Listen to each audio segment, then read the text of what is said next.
Warren Buffett से जब पूछा गया कि आप बिटकॉइन पर विश्वास करते हो कि नहीं, इसके थ्रू तो बहुत सारे लोग अमीर बन रहे हैं, तो इस पर वॉरेन बफेट ने कहा कि ये एसेट खुद कुछ नहीं प्रोड्यूस करता। यानी बिटकॉइन कोई बिजनेस की तरह नहीं है जिसे हम ले लें और वो हमें हर साल कुछ अर्न करके दे। यही सवाल जब चार्ली मंगर से पूछा गया तो उन्होंने कहा कि ये एक स्कमबॉल एक्टिविटी है, यानी इन शॉर्ट स्कैम है। The asset itself is creating nothing. I think it's a scumball activity.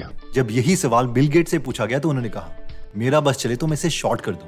I would short it if there was an easy way to do it. तो जिसे नहीं पता कि शॉर्ट क्या होता है, तो शॉर्ट एक ट्रेडिंग टर्म है जिसमें बेसिकली एक ट्रेडर एक तरह से बेट लगाता है कि इस चीज का प्राइस फ्यूचर में नीचे गिरेगा, और अगर एक्चुअल में उसका प्राइस नीचे गिरता है तो वो बेट जीत जाता है और पैसे कमा लेता है। इवन कि जब राकेश झुनझुनवाला से ये सवाल पूछा गया तो उन्होंने कहा कि मैं तो बिटकॉइन को $5 में भी ना लूं, एक ही दिन में इसका प्राइस इतना ज्यादा और कम हो जाता है कि इसे कोई भी एक करेंसी की तरह यूज नहीं कर सकता। I won't buy it even for $5. अब ये सारे पॉइंट्स तो हैं जो दिग्गजों ने बिटकॉइन और क्रिप्टो वर्ल्ड के खिलाफ बोले हैं, लेकिन क्रिप्टो की फेवर में भी बहुत लोगों ने कहा है, जैसे कि चामत ने, जो कि एक वीसी हैं और फेसबुक में पहले सीनियर एग्जीक्यूटिव भी रह चुके हैं। वो कहते हैं कि मैं वॉरेन बफेट और चार्ली मंगर को फॉलो करता हूँ, लेकिन वो गलत है। गलत वो इसीलिए है क्योंकि ये दोनों हमेशा सर्कल ऑफ कॉम्पिटेंस की बात करते हैं, और टेक्नोलॉजी इनका कभी भी सर्कल ऑफ कॉम्पिटेंस नहीं रहा है। इन्होंने आज तक 2 ही टेक कंपनीज में इन्वेस्ट किया है, पहली थी IBM और दूसरी थी एप्पल, और IBM वैसे ही फ्लॉप हो चुकी है। They have said for years, which I believe, is you define a circle of competence and you stay within it. And I think it's been clear in his entire investing career that technology is not in his circle of competence. Okay, तो मैं अब अपना point of view आपके सामने रखूंगा, and I hope कि ये highly researched video आपको बहुत वैल्यूएबल लगेगी। लेकिन इससे पहले कि मैं स्टार्ट करूं, मैं आपको बताना चाहता हूं कि मैं कोई फाइनेंशियल एडवाइजर नहीं हूं। ये वीडियो मेरे खुद के कंक्लूजन्स हैं जो मैंने ड्रॉ किए हैं खुद की रिसर्च से और रीडिंग से। तो क्रिप्टो में इन्वेस्ट करने से पहले आप खुद की रिसर्च जरूर कर लें, और एक सूटेबल प्लेटफॉर्म जहां से हम अपनी रिसर्च स्टार्ट कर सकते हैं वो है कॉइनसिच कुबेर, जो इस वीडियो में हमारे पार्टनर भी हैं। इसके बारे में हम आगे बात करेंगे। Being said that, let's start my dear brothers and sisters. Okay, पहले तो हमें ये समझना पड़ेगा कि ये चल क्या रहा है। आई मीन इन करेंसीज को अगर हम एकदम भूल जाएं और सिर्फ टेक्नोलॉजी की बात करें तो आखिर ये टेक है क्या? तो ये टेक्नोलॉजी बेसिक है डिसेंट्रलाइजेशन, यानी इंसानों को एक ऐसा मेथड मिल गया है जिसे यूज करके हम बिना किसी सेंटर अथॉरिटी से लोगों के बीच में काम करवा सकते हैं और कोई गड़बड़ नहीं होगी। इसे एक एग्जांपल से समझते हैं। क्या आपने YouTube में इंश्योरेंस फ्रॉड से रिलेटेड वीडियोस देखी हैं? तो बेसिकली कई लोगों के साथ हुआ यह है कि वो हेल्थ इंश्योरेंस या लाइफ इंश्योरेंस करवा के बैठे हैं और हर महीने पेमेंट भी करते हैं, लेकिन जब एक्चुअल में उन्हें प्रॉब्लम आती है तो किसी ना किसी रीजन की वजह से उन्हें वो पैसे नहीं मिल पाते। आई मीन पूरी लाइफ सेविंग बर्बाद हो जाती है। या फिर कई केसेस ऐसे हैं कि कई लोगों को FD बोल के इंश्योरेंस के प्लान्स खरीदवा दिए। एनीवेज, पॉइंट ये है कि क्योंकि ये कंट्रोल इंश्योरेंस कंपनीज के पास है तो इसे मैनिपुलेट किया जा सकता है। लेकिन अब इमेजिन करो कि हम इसे डिसेंट्रलाइज कर देते हैं, यानी इंश्योरेंस एजेंसी कुछ कंडीशंस लिख दे कि अगर ऐसा हुआ तो इंश्योरेंस का पैसा हमें मिल जाएगा, और हमें वो टर्म्स क्लियर हो, और जिस सेकंड पर वो कंडीशंस मीट होंगी उसी वक्त पर इंश्योरेंस का पैसा ऑटोमेटिकली यूजर को मिल जाएगा, और इसे इंश्योरेंस एजेंसी कंट्रोल नहीं कर पाएगी और किसी के साथ फ्रॉड नहीं होगा। आई होप आप इस बात को अप्रिशिएट कर पाएंगे कि इसमें किसी की इंटरफेरेंस नहीं होगी।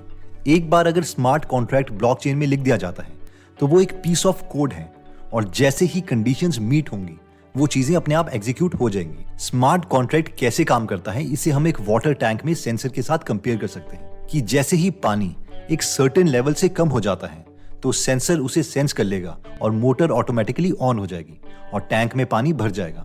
यानी जैसे ही कंडीशंस मीट होती हैं स्मार्ट कॉन्ट्रैक्ट एग्जीक्यूट हो जाते हैं। अब यही एग्जांपल एक्चुअली में रियलिटी में हो चुका है। इथरिस्क नाम की एक कंपनी है जो फ्लाइट डिले इंश्योरेंस देती है, यानी अगर आपकी फ्लाइट है और वो डिले हो गई है तो ऑटोमेटिकली इंश्योर्ड अमाउंट हमें मिल जाएगा, और इस स्मार्ट कॉन्ट्रैक्ट के थ्रू होगा। बीच में कोई पार्टी नहीं होगी जो कहेगी कि सर 20 मिनट ही तो डिले हुई थी, या फिर हमें ऑफिस के चक्कर काट के रिक्वेस्ट नहीं करनी पड़ेगी। इन शॉर्ट, जो टेक्नोलॉजी हम क्रिप्टो से अचीव कर सकते हैं वो है डिसेंट्रलाइजेशन। अब हम इस डिसेंट्रलाइजेशन के कॉन्सेप्ट को किसी भी फील्ड में लगा सकते हैं। अनलिमिटेड पॉसिबिलिटीज हैं कि किसी भी जगह अगर हमें लग रहा है कि फ्रॉड हो रहा है वहां पर इस डिसेंट्रलाइजेशन को लगा दो। इवन अगर हमें लगता है कि ये वैक्सीन्स एक पर्टिकुलर ऑर्डर में ही लगनी चाहिए तो किसी भी अमीर बंदे को वैक्सीन नहीं लगेगी जब तक स्मार्ट कॉन्ट्रैक्ट में लिखी हुई कंडीशंस मीट नहीं होंगी। वैसे ही अगर हमें लगता है कि सरकारी डॉक्टर्स बीच में VIPs को पहले अटेंड कर लेते हैं तो इसमें स्मार्ट कॉन्ट्रैक्ट का कॉन्सेप्ट लगा दो और इस सिस्टम को हम इंप्रूव कर सकते हैं। इन शॉर्ट, करप्शन कम हो सकती है, क्योंकि स्मार्ट कॉन्ट्रैक्ट एक पीस ऑफ कोड है। उसने जब एग्जीक्यूट होना है वो तभी होना है, और इसे कोई सेंटर अथॉरिटी कंट्रोल नहीं कर पाएगी। और पहले ये सब पॉसिबल नहीं था। अगर हम थोड़ा बेसिक समझ गए हैं इस नए टेक का, तो पहले हम बात करते हैं बिटकॉइन की। तो बिटकॉइन एक एसेट है जिसे डिसेंट्रलाइज कर दिया गया है। पहले क्या होता था कि लेट से अगर जापान में कोई काम कर रहा है और वो जापानीज येन में पैसे कमाता है और उसे वो अमाउंट अपने घर इंडिया भेजना है, और अगर जापानीज डायरेक्टली इंडियन रुपीस में ट्रेड नहीं करते हैं, तो पहले जापानीज येन यूएस डॉलर्स में कन्वर्ट होगा, फिर ये यूएस डॉलर इंडियन रुपीस में कन्वर्ट होगा, और इस तरीके से पैसे ट्रांसफर होंगे। क्योंकि बीच में सेंट्रलाइज्ड अथॉरिटी है, यानी एक डेडिकेटेड इंस्टीट्यूशंस है, और इन दोनों इंस्टीट्यूशंस को हमें पैसे देने पड़ेंगे, एक ट्रांजैक्शन फीस। लेकिन अगर हमें बिटकॉइन पहुंचाने हैं, तो बीच में कोई भी एक ऐसी ऑर्गेनाइजेशन नहीं है जिसके पास सारी पावर हो, क्योंकि ये डिसेंट्रलाइज्ड नेटवर्क है, यानी नॉर्मल पब्लिक के जो कंप्यूटर्स हैं उनमें काम हो रहा है, और किसी एक पर्टिकुलर जगह पे नहीं। और इसीलिए डायरेक्टली बिटकॉइन एक इंसान से दूसरे इंसान के पास पहुंच जाएगा। अब हमें से कुछ लोग बोलेंगे कि बिटकॉइन तो बहुत वोलेटाइल है, यानी अगर अभी 10,000 रुपए पहुंचाने हैं, तो थोड़ी देर के बाद जब तक हमारी फैमिली को मिलेंगे, हो सकता है वो 8,000 रुपए बन जाए, और इसमें भी तो ट्रांजेक्शन फीस है। एंड यू आर राइट, मगर अभी थोड़ा सब्र करो। बिटकॉइन तो डिसेंट्रलाइजेशन का पहला प्रोजेक्ट है। अभी 100-150 प्रोजेक्ट जब बन जाएंगे तो बहुत प्रॉब्लम सॉल्व हो सकती है। अब इंटरनेट में जो शुरू की वेबसाइट्स बनी थी, उनमें सिर्फ टेक्स्ट और लिंक्स होते थे। इन्हें आज की डायनामिक और अमेजिंग वेबसाइट से कंपेयर नहीं किया जा सकता। ओके, तो अब आगे बढ़ते हैं। बस दिमाग में हमें एक बात याद रखनी है कि इंसान ने सिस्टम को डिसेंट्रलाइज करके चलाना सीख लिया है, और बिटकॉइन फर्स्ट प्रोजेक्ट जो सिर्फ वैल्यू को डिसेंट्रलाइज कर रहा है। लेकिन इसके बाद आया 19 साल का जीनियस लड़का वाइटलिक ब्यूटेरिन, जिसने कहा कि यार बिटकॉइन में हम कुछ चेंजेस नहीं कर सकते, कुछ ऐसा प्लेटफॉर्म होना चाहिए जहां पर कोई भी आए और जिसके मन में कोई अमेजिंग एप्लीकेशन का आइडिया आ रहा है और जिसे डिसेंट्रलाइजेशन से ही सॉल्व किया जा सकता है, वो उस प्लेटफॉर्म को यूज करके अपने आइडिया को एग्जीक्यूट कर दे। और इसीलिए इस थॉट से उन्होंने इथेरियम फाउंड किया, जिसमें कोई भी डेवलपर उनकी कोडिंग लैंग्वेज सॉलिडिटी को यूज करके इथेरियम के ब्लॉकचेन को यूज करके कोई भी एप्लीकेशन बना सकता है। जो अभी हमने इंश्योरेंस प्रोजेक्ट ईथरिस्क की बात करी थी, वो इथेरियम प्लेटफॉर्म पर ही बनी, और ऐसे ही 3000 से ज्यादा एप्लीकेशंस इथेरियम ब्लॉकचेन पर बन चुकी हैं। तो अगर हमारे माइंड में कोई आइडिया है जिसमें डिसेंट्रलाइजेशन की जरूरत है और वो आइडिया आज तक एग्जीक्यूट नहीं हुआ है, तो अब हमारे पास एक टेक है और उसे यूज करके हम एक एप्लीकेशन बना सकते हैं। क्या पता हम में से ही कोई बहुत सक्सेसफुल हो जाए। एनीवेज, बिटकॉइन से बेटर होने के बावजूद इथेरियम में भी कुछ कमियां हैं। ये कमियां बताने से पहले हम अपने इंडिया के सबसे बड़े क्रिप्टो एक्सचेंज कॉइनस्विच की बात कर लेते हैं, जो इस वीडियो के लिए हमारे पार्टनर भी हैं। कॉइनस्विच कुबेर में हमें 75 से ज्यादा क्रिप्टो करेंसीज मिल जाती हैं, जिनमें हम सिर्फ 100 रुपए से इन्वेस्ट करना स्टार्ट कर सकते हैं। कॉइनस्विच कुबेर का यूआई बहुत ही सिंपल है, जिसे यूज करना कोई भी आसानी से समझ जाता है। इस प्लेटफॉर्म में 1.5 साल में 14 मिलियन से ज्यादा यूजर्स रजिस्टर हो चुके हैं। अगर हम क्रिप्टो के बारे में और जानना चाहते हैं तो हम इनका यूट्यूब चैनल कॉइनस्विच भी सब्सक्राइब कर सकते हैं। तो अगर आप क्रिप्टो में इंटरेस्टेड हैं तो इसका लिंक हम डिस्क्रिप्शन और फर्स्ट कमेंट में दे देंगे। क्रिप्टो इन्वेस्टमेंट्स कॉइनस्विच ने बहुत ही इजी बना ली है, और तो और कुछ नए कॉइन्स भी लिस्ट हुए हैं रिसेंटली। आप जाकर उन्हें चेकआउट कर सकते हैं कॉइनस्विच कुबेर पर। ओके, तो अगर इथेरियम की कमियों की हम बात करें तो इसमें 1 सेकंड में 15 ट्रांजैक्शंस हो सकती है। ऑल्दो बिटकॉइन में सिर्फ 7 ट्रांजैक्शंस थी 1 सेकंड में, लेकिन अगर हम इसे वीजा के साथ कंपेयर करें तो वीजा में 17,000 ट्रांजैक्शंस पर सेकंड हो सकती है। इसके अलावा इथेरियम में गैस फीस यानी ट्रांजैक्शन फीस भी बहुत ज्यादा है। अभी इथेरियम में वीजा जैसे प्रोजेक्ट्स नहीं बन सकते। तो अभी हमें से कुछ लोग बोल रहे होंगे, ओ यार इथेरियम में तो बहुत ज्यादा ट्रांजैक्शन फीस है। लेकिन इस चीज को यानी इस स्केलेबिलिटी को इंप्रूव करने के लिए बहुत से लोग काम कर रहे हैं। इवन हमारी इंडिया की एक टीम ने पॉलीगॉन बनाया है, जो ईथर की लेयर 2 की तरह काम करता है। और अगर हम पॉलीगॉन में एप्लीकेशन बनाते हैं तो हम ईथर की 15 ट्रांजैक्शन पर सेकंड के बजाय 65 ट्रांजैक्शंस पर सेकंड तक के प्रोजेक्ट्स बना सकते हैं, और वो भी कम ट्रांजैक्शन फीस में। इसके अलावा सोलाना है, जिसमें लोग डैप्स बना रहे हैं, यानी डिसेंट्रलाइज्ड एप्लीकेशंस बना रहे हैं, जिसमें 50,000 ट्रांजैक्शंस पर सेकंड हो सकती है। वैसे ही इथेरियम के एक और को-फाउंडर थे चार्ल्स हॉस्किंसन, जो कि इथेरियम को छोड़ के खुद के एक प्रोजेक्ट पर काम कर रहे हैं, जिसका नाम है कार्डानो, ताकि इनके प्लेटफॉर्म में लोग एप्लीकेशंस बनाएं। तो मेन पॉइंट जो मैं कहना चाहता हूं वो ये है कि देखो, बिटकॉइन या किसी भी कॉइन पर सिर्फ फोकस करने के बजाय हमें ये देखना चाहिए कि टेक्नोलॉजी क्या है और क्यों किसी कॉइन का प्राइस बढ़ सकता है। अब लेट्स से अगर हमें ये पता है कि 1848 के कैलिफोर्निया गोल्ड रश में जो लोग गोल्ड ढूंढने गए थे, उनमें से सारे लोगों को गोल्ड नहीं मिला था, लेकिन जो दुकानदार बेलचे, कपड़े और वो सारी एक्सेसरीज प्रोवाइड कर रहे थे, उन लोगों ने बहुत पैसे कमाए थे। वैसे ही एक यूट्यूबर जीते या ना जीते, यूट्यूब तो जीतेगा ही, क्योंकि वो एक प्लेटफॉर्म है। या फिर कोई भी घोड़ा रेस जीते या ना जीते, लेकिन जिस प्लेटफॉर्म में रेस हो रही है वो जरूर पैसे कमाएंगे। या फिर कैसीनो में कोई पोकर की गेम जीते या ना जीते, लेकिन जिस कैसीनो में गेम खेली जा रही है वो तो पैसे कमाएंगे ही।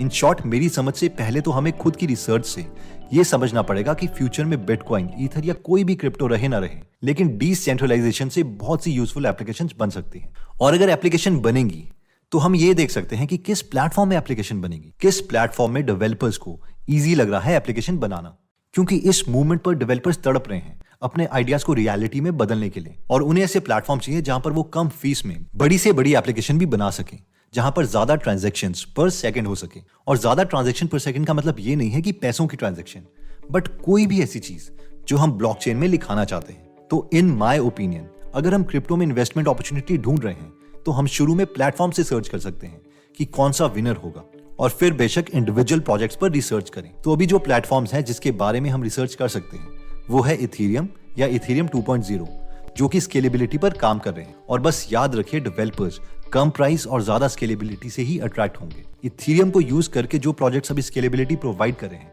वो है पॉलीगन, कार्टेसी, आर्बिट्रम, पैरास्ट्रेट और ऑप्टिमिज्म। इसके अलावा सोलाना, पोल्काडॉट और कार्डोनो की रिसर्च से भी हम स्टार्ट कर सकते हैं। अब अगर इंडिविजुअल प्रोजेक्ट्स की बात करें तो एक और बहुत इंटरेस्टिंग केस स्टडी है जो मैं आपके साथ डिस्कस करना चाहता हूं। वैसे तो इस केस स्टडी में IoT वगैरह समझना पड़ेगा, बट फॉर सिंप्लिसिटी से इसे भूल जाइए। बस आप इमेजिन करो कि अगर आपको अभी पूरी दुनिया में एक ऐसी सर्विस स्टार्ट करनी है कि सबको इंटरनेट मिले, तो हमें कितने पैसे चाहिए होंगे। अगर हम जियो की बात करें तो मुकेश अंबानी ने इस प्रोजेक्ट के लिए 1.61 लाख करोड़ का लोन दिया था। तो अगर पूरी दुनिया में नेट लगाना है तो आप समझ गए होंगे कि एक पार्टी को कम से कम 50 लाख करोड़ से ज्यादा तो खर्च करने ही पड़ेंगे। इन शॉर्ट, बहुत ज्यादा अमाउंट खर्च करना पड़ेगा। लेकिन अगर मैं बोलूं कि डिसेंट्रलाइजेशन की वजह से एक प्रोजेक्ट है हीलियम नाम का, जो बिना कोई स्ट्रक्चर खड़ा किए लोगों को 5G कनेक्टिविटी देना चाहता है, तो आप क्या बोलोगे? तो आप बोलोगे कि ऐसा हो ही नहीं सकता। देखो, बेसिकली इन्होंने किया क्या है कि इन्होंने लोगों को बोला कि तुम एक डिवाइस खरीद लो और हमारे माइनर बन जाओ। यानी इन शॉर्ट, हमें घर में या ऑफिस में एक राउटर लगाना है छोटा सा, जिसमें हमें इंटरनेट कनेक्शन भी चाहिए होगा, जो सिर्फ 5 वॉट की बिजली खाएगा, जिसके बदले में हमें HNT कॉइन्स मिलेंगे। HNT इनका टोकन है जिसकी वैल्यू अभी 2700 रुपए के आसपास चल रही है। अब इससे होगा ये कि अगर ऐसे डिवाइसेस पूरी दुनिया में लग जाएंगे तो इनका पूरा स्ट्रक्चर खड़ा हो जाएगा। अब कोई भी यूजर हीलियम की वेबसाइट में जाकर इनकी मंथली सब्सक्रिप्शन ले सकता है और नेट यूज कर सकता है, जैसे कि हम जियो की सर्विस यूज करने के लिए उनकी सब्सक्रिप्शन लेते हैं। अब इस मैप में हम देख सकते हैं कि बहुत से लोग ऑलरेडी अपने घरों में इनके राउटर्स लगा चुके हैं। अभी तो ये छोटे सिग्नल्स के लिए, IoT एप्लीकेशंस के लिए हैं, लेकिन फाइनली इनका गोल है कि 5G भी लोग अपना शेयर करें। आई होप हमें से बहुत से लोगों को डिसेंट्रलाइजेशन की पावर समझ आ गई हो। इन्वेस्टमेंट पॉइंट ऑफ व्यू से हम इस प्रोजेक्ट को भी स्टडी कर सकते हैं। तो एक बार मैं रिवाइज करवा देता हूं कि इस वीडियो में हमने डिस्कशन क्या की थी। सबसे पहले तो हमने महान दिग्गजों जैसे कि Warren Buffett, Bill Gates, Charlie Munger के थॉट प्रोसेस के ऑपोजिट एक आर्ग्यूमेंट रखा, और हमने बात की है टेक्नोलॉजी की, ना कि करेंसी की। लेकिन कम से कम हमारी माइंड की एक्सरसाइज तो हो गई है। एनीवेज दोस्तों, अगर आप ऐसे और अमेजिंग कॉन्सेप्ट सीखना चाहते हैं तो अपने फ्री टाइम में बहुत सी अमेजिंग कंटेंट सुना करो, स्पेशली ट्रैवल करते वक्त। अगर आप हिंदी में फ्री में बुक समरी सुनना चाहते हैं तो आप गीगल एप्लीकेशन डाउनलोड कर सकते हैं। तो अगर आप अपने दोस्तों से पीछे नहीं रहना चाहते तो इस ऐप का लिंक मैं डिस्क्रिप्शन या फर्स्ट कमेंट में दे दूंगा। एनीवेज दोस्तों, अगर आप ऐसे नॉलेजेबल वीडियोस मिस नहीं करना चाहते तो सब्सक्राइब करने के बाद बेल का बटन दबाना मत भूलिएगा। आप कमेंट करके ये भी बता सकते हैं कि आप नेक्स्ट वीडियो किस टॉपिक पर चाहते हैं। जल्दी हम आपसे दोबारा मिलेंगे। जय हिंद।